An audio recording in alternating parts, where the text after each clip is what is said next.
Hello friends, welcome to my channel. இன்றைக்கி நான் உங்களுக்கு கொஞ்சம் வித்தியாசமான ஒரு வடை ரெசிபி, பச்சை பயிறு வடை எப்படி செய்கிறதுன்னு தான் காமிக்க போகிறேன். இது ஒரு ஆந்திரா ரெசிபி. இது ஆந்திராவில் பெசர garelu அப்படின்னு சொல்லுவாங்க.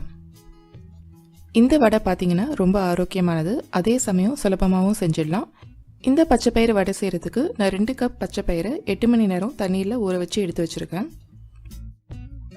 இப்போ அடுத்ததாக ஒரு மிக்ஸி ஜார் எடுத்துக்கோங்க. இதில் 6 பச்சை மிளகாவும் சின்ன துண்டு இஞ்சியும் இந்த மாதிரி நல்லா அரைச்சி வச்சுக்கோங்க. நீங்கள் பச்சை மிளகாவுக்கு பதிலாக காஞ்ச மிளகாவும் சேர்த்து அரைக்கலாம். இதில் இப்போது நம்ம ஊற வச்சுருக்கிற பச்சை பயிரை சேர்த்து கொரகொரப்பாக தண்ணி இல்லாமல் நல்லா அரைச்சி வச்சுக்கலாம். இந்த மாதிரி கொரகொரப்பாக அரைச்சி எடுத்து வச்சுக்கோங்க. தண்ணி எதுவும் சேர்க்க வேணாம், அப்போ தான் நம்மளால் நல்லா வடை தட்ட முடியும். இப்போது அரைச்சி எடுத்து வச்சுருக்கிற மாவில் கொஞ்சமாக கொத்தமல்லி கருவேப்பிலையை பொடியாக நறுக்கி சேர்த்துக்கலாம். அடுத்ததாக 1/2 ஸ்பூன் அளவுக்கு சீரகம் சேர்த்துக்கலாம்.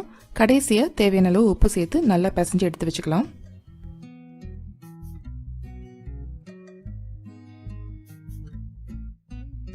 இப்போ பார்த்தீங்கன்னா வடை மாவை நல்லா பிசைஞ்சாச்சு, சுலபமாக வடை தட்ட வருது. இப்போ அடுத்ததாக ஸ்டவ் ஆன் பண்ணி ஒரு கடாய் வச்சுக்கோங்க. இதில் பொரிக்கிறதுக்கு தேவையான அளவு எண்ணெய் விட்டு சூடு பண்ணிக்கோங்க. இந்த பச்சை பயிறு வடையை நீங்கள் மசால் வடை மாதிரியும் சுடலாம், இல்லைனா மெது வடை மாதிரி நடுவில் ஓட்டை போட்டும் சுடலாம். இன்றைக்கி நான் மெது வடை மாதிரி தான் சுட போகிறேன். இப்போ பார்த்தீங்கன்னா எண்ணெய் நல்லா காஞ்சிடுச்சு. இதில் நம்ம வடை தட்டி போட வேண்டியதான். உங்களுக்கு வடை கரெக்ட் ஷேப்பில் அழகாக வரணும் அப்படின்னு நினச்சிங்கன்னா இந்த மாதிரி பார்ச்மெண்ட் பேப்பர் இல்லைனா பாலித்தீன் கவரில் வடை தட்டி அதுக்கப்புறம் நீங்கள் எண்ணெயில் போட்டிங்க அப்படின்னா வடை கரெக்டான ஷேப்பில் அழகாக வரும். வடை 2 பக்கமும் பொன்னிறமாகிற வரைக்கும் திருப்பி போட்டு ஃப்ரை பண்ணி எடுக்கணும். தீயை மிதமான சூட்டில் வச்சு எல்லா வடைகளையும் ஃப்ரை பண்ணி எடுக்கணும். இப்போ பார்த்தீங்கன்னா வடை நல்லா பொன்னிறமாக இருக்குது. இதை நம்ம இப்போ எடுத்து ஒரு டிஷ்யூ பேப்பரில் வச்சிடலாம். டிஷ்யூ பேப்பரில் வச்சோம் அப்படின்னா அதில் எக்ஸஸ் ஆயிலாம் அப்சர்வ் பண்ணிவிடும். அதுக்கப்புறமா நம்ம சர்வ் பண்ணலாம். இந்த பச்சை பயிறு வடையை நீங்கள் தேங்காய் சட்னி இல்லைனா வேர்க்கடலை சட்னி வச்சு சாப்பிட்லாம், ரொம்ப அருமையாக இருக்கும்.